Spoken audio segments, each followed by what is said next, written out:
سیدہ فاطمہ تو زہرا رضی اللہ تعالی عنہا رسول کریم صلی اللہ علیہ وآلہ وسلم کی پیاری بیٹی ہونے کے علاوہ ایک بیوی اور ماں تھی جن کی مبارک گود میں حضرت حسن اور حضرت حسین جیسی عظیم ہستیوں نے پرورش پائی۔ اللہ تعالیٰ کی عبادت، شوہر کی اطاعت، بچوں کی تربیت، صبر و شکر، سخاوت اور اخلاق کے اعتبار سے آپ کا مقام و مرتبہ بہت عظمت والا اور بلند ہے۔ آپ کا شمار کائنات کی افضل ترین خواتین میں ہوتا ہے۔ نبی اکرم صلی اللہ علیہ وآلہ وسلم کو حضرت فاطمہ الزہرا رضی اللہ تعالی عنہا سے بے حد محبت تھی۔ جب آپ تشریف لاتی تو نبی اکرم صلی اللہ علیہ وآلہ وسلم کھڑے ہو جاتے، ان کا ہاتھ تھام لیتے، پیشانی کو بوسہ دیتے اور اپنی چادر مبارک ان کے لیے بچھا دیتے۔ رسول اللہ صلی اللہ علیہ وآلہ وسلم جب بھی سفر پر تشریف لے جاتے تو سب سے آخر میں حضرت فاطمہ الزہرا سے رخصت لیتے اور واپسی پر سب سے پہلے آپ سے ملنے جاتے۔ خواتین حضرات، یہ تمام باتیں آپ کے گوش گزار کرنے کا مقصد یہ ہے تاکہ آپ کے علم میں ہو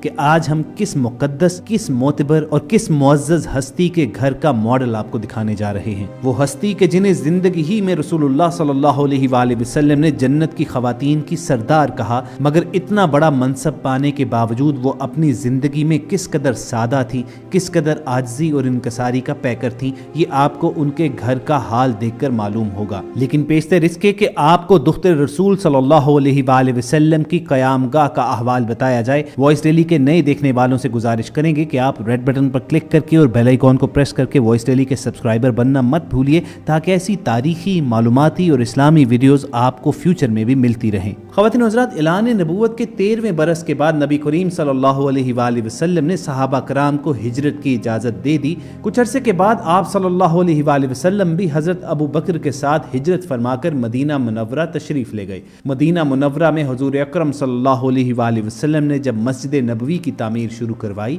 تو آپ نے حضرت زید بن حارثہ رضی اللہ تعالیٰ عنہ کو حکم دیا کہ وہ مکہ معظمہ جا کر آپ کے اہل و عیال کو مدینہ منورہ لے آئیں۔ حضرت زید رضی اللہ تعالیٰ عنہ مکہ مکرمہ پہنچے اور ام المومنین حضرت سودا رضی اللہ تعالیٰ عنہ حضور صلی اللہ علیہ وآلہ وسلم کی دو صاحبزادیوں حضرت ام کلثوم اور حضرت فاطمہ الزہرا رضی اللہ تعالیٰ عنہ اور اپنے اہل و عیال کو لے کر مدینہ منورہ آ گئے۔ انہی دنوں رسول اکرم صلی اللہ علیہ وآلہ وسلم کی چہیتی بیٹی سیدہ فاطمہ رضی اللہ تعالیٰ عنہا کے لیے نکاح کے کئی پیغام آئے، لیکن حضور اکرم صلی اللہ علیہ وآلہ وسلم نے سکوت فرمایا۔ بعض روایتوں کے مطابق آپ صلی اللہ علیہ وآلہ وسلم کو حکم الہی کا انتظار تھا۔ پھر صحابہ کرام رضوان اللہ علیہم اجمعین نے حضرت علی کو مشورہ دیا کہ آپ رضی اللہ تعالیٰ عنہ سیدہ فاطمہ رضی اللہ تعالیٰ عنہا کے لیے پیام بھیجیں۔ انہوں نے کچھ تأمل کے بعد حضور اکرم صلی اللہ علیہ وآلہ وسلم سے اپنی خواہش کا اظہار کر دیا۔ ایک روایت میں آتا ہے کہ رسول اکرم صلی اللہ علیہ وآلہ وسلم نے حضرت علی سے پوچھا کہ تمہارے پاس مہر ادا کرنے کے لیے کچھ ہے؟ حضرت علی رضی اللہ تعالیٰ عنہ نے نفی میں جواب دیا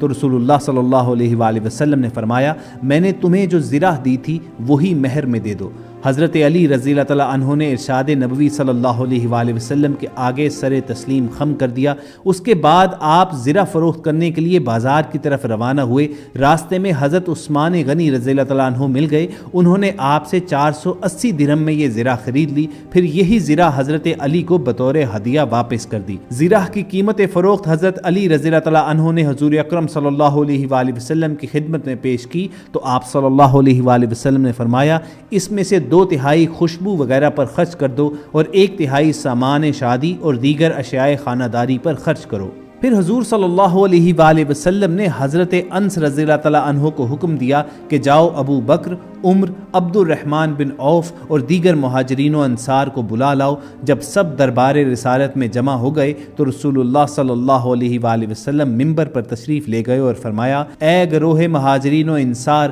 ابھی جبرائیل علیہ السلام میرے پاس یہ اطلاع لے کر تشریف لائے تھے کہ اللہ تعالیٰ نے بیت المعمور میں فاطمہ بنت محمد صلی اللہ علیہ وآلہ وسلم کا نکاح اپنے بندہ خاص علی بن ابی طالب سے کروا دیا ہے۔ پھر حضور صلی اللہ علیہ وآلہ وسلم نے خطبہ نکاح پڑھا۔ پھر رسول اللہ صلی اللہ علیہ وآلہ وسلم نے ان کے لیے دعا فرمائی کہ اللہ تم دونوں کو جمع کرے، تمہاری کوششوں کو سعید بنائے، تم پر برکت نازل کرے اور تمہیں پاک اولاد دے۔ پھر سب نے دعائے خیر و برکت مانگی اور حضور صلی اللہ علیہ وآلہ وسلم نے ایک طبق چھوارے حاضرین میں تقسیم فرمائے۔ نبی کریم صلی اللہ علیہ وآلہ وسلم نے اپنی لخت جگر کو جو سامان جہیز دیا اس کی تفصیل یہ ہے کہ ایک بستر مصری کپڑے کا جس میں اون بھری ہوئی تھی، ایک نقشی پلنگ یا تخت، ایک چمڑے کا تکیہ جس میں کھجور کی چھال بھری ہوئی تھی، ایک مشکیزہ، 2 مٹی کے برتن پانی کے لیے، ایک چکی، ایک پیالہ، 2 چادریں، ایک جائے نماز اور 2 بازو بند۔ شادی کے بعد رسول اکرم صلی اللہ علیہ وآلہ وسلم نے حضرت علی سے فرمایا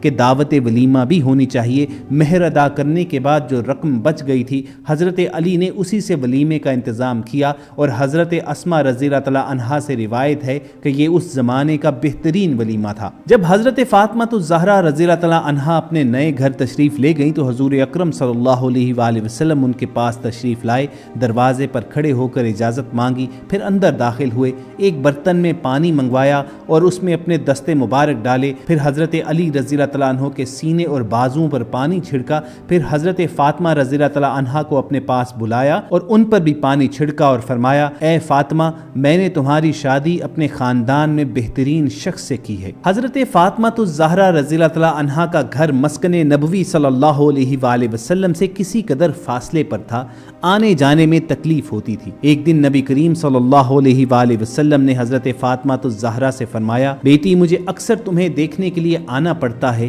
میں چاہتا ہوں تمہیں اپنے قریب بلا لوں۔ حضرت فاطمہ نے عرض کیا کہ آپ کے قرب و جوار میں حارثہ بن نعمان کے بہت سے مکانات ہیں، آپ ان سے فرمائیے، وہ کوئی نہ کوئی مکان خالی کر دیں گے۔ حارثہ بن نعمان رضی اللہ تعالیٰ عنہ ایک متمول انصاری تھے اور کئی مکانات کے مالک تھے۔ جب سے رسول اکرم صلی اللہ علیہ وآلہ وسلم مدینہ تشریف لائے تھے وہ اپنے کئی مکانات یکے بعد دیگرے رسول اکرم صلی اللہ علیہ وآلہ وسلم کی نظر کر چکے تھے۔ جب حضرت فاطمہ الزہرا نے حارثہ رضی اللہ تعالیٰ عنہ کے مکان کے لیے حضور اکرم صلی اللہ علیہ وآلہ وسلم سے ذکر کیا تو آپ صلی اللہ علیہ وآلہ وسلم نے فرمایا، میری لخت جگر، حارثہ سے اب کوئی مکان مانگتے ہوئے مجھے شرم آتی ہے، کیونکہ وہ پہلے ہی اللہ اور اللہ کے رسول کی خوشنودی کے لیے کئی مکانات دے چکے ہیں۔ چنانچہ حضرت فاطمہ رضی اللہ تعالیٰ عنہا خاموش ہو گئیں۔ ہوتے ہوتے یہ خبر حضرت حارثہ بن نعمان تک پہنچی کہ حضور صلی اللہ علیہ وآلہ وسلم حضرت فاطمہ الزہرا کو اپنے قریب بلانا چاہتے ہیں لیکن مکان دستیاب نہیں۔ وہ فوراً رسول اکرم صلی اللہ علیہ وآلہ وسلم کی خدمت میں حاضر ہوئے اور عرض کیا، یا رسول اللہ، آپ فاطمہ کو کسی قریبی مکان میں لانا چاہتے ہیں، یہ مکان آپ صلی اللہ علیہ وآلہ وسلم کے بالکل ساتھ ہے، میں خالی کیے دیتا ہوں، آپ فاطمہ کو بلا لیجئے۔ اے میرے آقا، میری جان و مال آپ پر قربان ہے، اللہ کی قسم جو چیز رسول اکرم صلی اللہ علیہ وآلہ وسلم مجھ سے لے لیں گے مجھے اس کا حضور کے پاس رہنا زیادہ محبوب ہوگا بنسبت اس کے کہ میرے پاس رہے۔ رسول اللہ صلی اللہ علیہ وآلہ وسلم نے فرمایا کہ تم سچ کہتے ہو، اللہ تعالیٰ تمہیں خیر و برکت دے۔ اس کے بعد آپ صلی اللہ علیہ وآلہ وسلم نے حضرت فاطمہ الزہرا اور حضرت علی رضی اللہ تعالیٰ عنہ کو حارثہ بن نعمان رضی اللہ تعالیٰ عنہ کے مکان میں منتقل کروا لیا، اور یہی وہ گھر تھا کہ جہاں پر دو جہاں کی شہزادی، جن کے جلیل القدر والد شہنشاہ عرب بلکہ شہنشاہ دو جہاں تھے، لیکن ان پر کئی وقت فاقے کے گزر جاتے تھے۔ حضرت فاطمہ الزہرا اس گھر میں انتہائی متقی، صابر، قانع اور دیندار خاتون ثابت ہوئیں۔ گھر کا تمام کام کاج خود کرتی تھیں،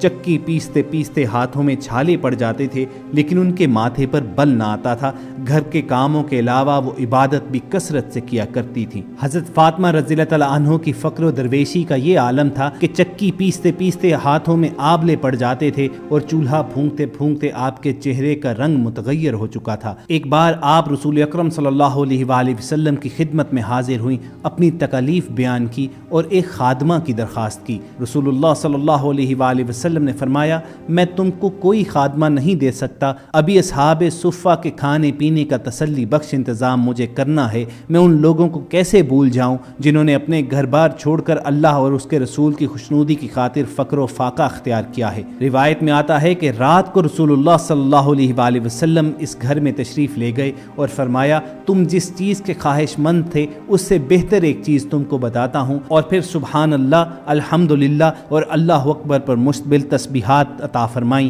اور ان تسبیحات کو آج بھی تسبیحات فاطمہ کے نام سے جانا جاتا ہے۔ تو تو خواتین حضرات، یہ تھے اس گھر کے مناظر اور اس گھر کا احوال جہاں دختر رسول صلی اللہ علیہ وآلہ وسلم حضرت فاطمہ الزہرا رضی اللہ تعالی عنہا نے اپنی زندگی بسر کی، اور ایسے احسن طریقے سے بسر کی کہ رہتی دنیا تک خواتین کے لیے ایک کامل نمونہ بنی۔ امید کرتے ہیں کہ وائس ڈیلی کی یہ ایپیسوڈ آپ کو انفارمیٹیو لگی ہوگی۔ اگر آپ کی نالج میں اضافہ ہوا ہو تو اس ویڈیو کو لائک کر کے فیس بک اور واٹس ایپ کے ذریعے زیادہ سے زیادہ لوگوں تک پہنچائیے، اور اگر ایسی ہی تاریخی، معلوماتی اور اسلامی ویڈیوز آپ فیوچر میں حاصل کرنا چاہتے ہیں تو ریڈ بٹن پر کلک کر کے اور بیل آئیکن کو پریس کر کے وائس ڈیلی کے سبسکرائبر بننا مت بھولیے۔ بہت جلد کسی اور معلوماتی سیشن میں پھر آپ سے ملاقات ہوگی۔ اپنا اور ارد گرد کے لوگوں کا خیال رکھیے اور سنتے رہیے وائس ڈیلی۔